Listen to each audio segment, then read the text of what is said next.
মাননীয় স্পিকার, আমি পুরা সময়টা জুড়ে সমস্ত মাননীয় সংসদ সদস্য যারা বক্তব্য রেখেছেন তাদেরকে সম্মানের সাথে অনুধাবন করার চেষ্টা করেছি। দেশ এবং জাতির জন্য সংবিধান এবং এই সংসদ, আমরা কে ট্রেজারি বেঞ্চে আর কে অপোজিশন বেঞ্চে, এগুলা কোনো পার্মানেন্ট জিনিস না। এই স্বাধীন বাংলাদেশেই কিছু কিছু দল তারা ওখানে বসতেন, আজকে তারা কোথাও নেই। আবার এখানে যারা বসতেন মাঝে মধ্যে ওখানেও বসতেন, আজকে তারা এখানে বসা আছে। এটাই গণতন্ত্রের সৌন্দর্য। আমরা দলের অভিপ্রায় নয়, জনগণের অভিপ্রায়টাকেই আমরা সম্মান দিয়ে এখানে এসেছি এবং এই প্রস্তাবটা উত্থাপন করেছি। অতি গুরুত্বপূর্ণ বক্তব্য রেখেছেন মাননীয় স্বরাষ্ট্রমন্ত্রী। যেহেতু আন্দালির রহমান পার্থ সাহেব এখানে নেই, এই জন্য আমি ব্যাপারে কোনো কথা বলবো না। উনি ফায়ার করেছেন, কিন্তু কিছু কিছু ফায়ার ওনার ব্যাক ফায়ার হয়ে গেছে।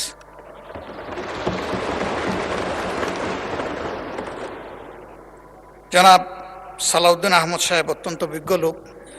আমি যতদূর জানি তিনি আইনের ছাত্র ছিলেন। আর আমরা ফেসিবাদী আমলে দফায় দফায় সেই আইনের নামেই আমরা ফেসিবাদের ভিকটিম হয়েছি। ওনার পজিশন একজন জ্ঞানী মানুষ হিসাবে, আর আমাদের পজিশন একজন বুক্তা হিসাবে। আমরা বুক করেছি, ভিকটিমাইজড হয়েছি আমরা। তো উনি ভাগ্যবান। না, আপনিও আরো বড় ভিকটিম হয়েছেন, এটাও আমি স্বীকার করি। আমি সবসময় স্বীকার করি যার যেখানে যে অবদান।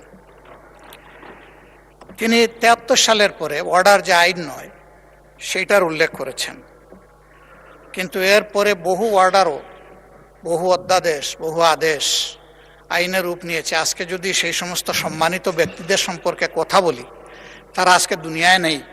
অনেককেই আমরা অন্তর থেকে গভীরভাবে শ্রদ্ধা করি, তাদের প্রতি অশ্রদ্ধা হবে। আমি সেই জায়গায় ফিরে যেতে চাই না। আবারও বলবো, সংবিধান এবং আইন মানুষের জন্য, আইন কিংবা সংবিধানের জন্য জনগণ নয়।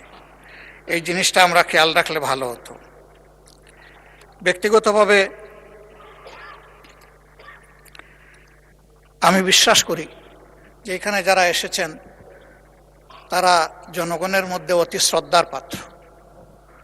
কাজেই কাউকে ঠিক হিট করে কথা বলাটা আমি কখনো সমীচীন মনে করি না। আমি সেদিকে যাব না। আমাদের সম্মানিত সদস্য এবং স্বরাষ্ট্রমন্ত্রী বলেছেন যে সংস্কার পরিষদের মেম্বার হিসাবে আমরা যে নির্বাচিত হচ্ছি এর জন্য কোনো ব্যালট ছিল না। আমি বলবো ব্যালট ছিল। গণভোটের ব্যালটটাই সেই ব্যালট, এবং যে আদেশ বলে গেজেট হয়েছে ওখানে পরিষ্কার লেখা ছিল যে এই নির্বাচনে যারা সংসদ সদস্য হিসাবে নির্বাচিত হবেন তারা একই সাথে সংস্কার পরিষদের সদস্য হিসাবেও বিবেচিত। আমি মনে করি যে আজকে তো আমরা একটা ছোট অংশ, বিশাল অংশ জুড়ে ট্রেজারি বেঞ্চ, এবং এখানে অনেক অভিজ্ঞ পার্লামেন্টারিয়ান আছে।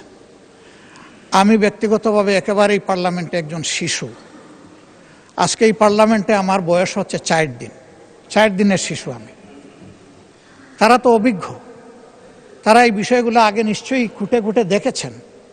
আমি নিজে সংস্কার এর জন্য যে ঐকমত্য কমিশন হয়েছিল সেখানে কোনো মেম্বার হিসাবে যোগদানের সৌভাগ্য অর্জন করি নাই, কিন্তু এখানে অনেকে ছিলেন। তাদের হাতেই তো এইগুলো ফর্মুলেট হয়েছে, ফর্মুলেট হয়ে আমাদের সবার কাছে, জনগণের কাছে এসেছে। আজকে তারা নিজেদের তৈরি করা জিনিসের সাথে স্ববিরোধিতা করতে পারেন না। এটা মেনে নেওয়াই ছিল মহত্বের লক্ষণ, এবং আমি মনে করি রাষ্ট্র দায়িত্ব হতো তাদের। ভালো হতো শেষের দিকে এসে সম্মানিত মাননীয় সংসদ সদস্য এবং স্বরাষ্ট্রমন্ত্রী একটা প্রস্তাব দিয়েছেন। আজকে পুরো আলোচনাটা হচ্ছে সংস্কারের উপর, সংস্কার পরিষদের উপর, এর সভা আহ্বানের উপর। তিনি যদি ভালো হতো এরকম করে একটা প্রস্তাব দিতেন যে এই সংস্কার নিয়ে যে আলোচনা হলো তাকে একটা জায়গায় পৌঁছানোর জন্য আসুন আমরা একটা বিশেষ কমিটি করি। তাহলে that could be matter of consideration. আমরা এটাকে ইতিবাচকভাবে দেখতে পারি, কারণ আমরা সংকট তৈরির জন্য তো এখানে আসিনি, দেশের মানুষের সংকট নিরসনের জন্য এখানে এসেছি।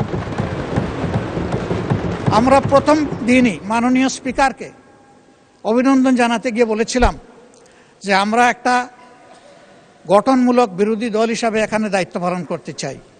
বিরোধিতার খাতিরে কোনো বিরোধিতা নয়, বরঞ্চ যেখানে প্রয়োজন সহযোগিতা আর জাতির অধিকার সংরক্ষণের প্রয়োজনে বিরোধিতা। আমরা আমাদের পজিশনে এখনো আছি। আমরা সরকারি দলকে আন্তরিকভাবে আহ্বান জানাবো যে আসুন, জনগণের বৃহত্তর রায়, যে রায়টা জনগণ দিয়েছে, কত পার্সেন্ট আমি এটাতে আর যাচ্ছি না বারবার, জনগণ গণভোটকে গ্রহণ করে নিয়েছে। আমরাও গ্রহণ করার মাধ্যমে জনগণকে সম্মান করি, তাহলে এই সংসদ সম্মানিত হবে ইনশাআল্লাহ। এই জন অভিপ্রায় এর মধ্য দিয়ে প্রতিফলিত হোক আমাদের সমন্বিত উদ্যোগে। এখানে আলাদা আমরা এক লাইনে, ট্রেজারি বেঞ্চ আরেক লাইনে চলতেই থাকলাম, এটার মাধ্যমে সমাধান কিভাবে হবে এটা আমরা সবাই বুঝি। এই জন্য আমরাও সমাধান চাই, কিন্তু আমরা ন্যায্যতার ভিত্তিতে চাই।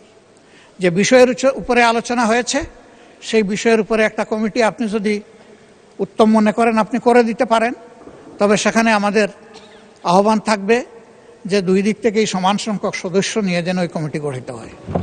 তাইলে আমরা সেখানে আমাদের মতামত সুন্দরভাবে দিতে পারবো। এখানে সংখ্যাগরিষ্ঠতার ভিত্তিতে যদি কোনো কমিটি গঠন হয়, তাহলে এখন যেমন এখানে ডিবেট হচ্ছে, তখনও সেখানে ডিবেট হবে। যে লাউ সেই কদুতেই থেকে যাবে, অন্য কোনো ফল আমরা এখান থেকে আহরণ করতে পারবো না। এখন সিদ্ধান্ত আপনার। আপনাকে ধন্যবাদ। আসসালামু আলাইকুম।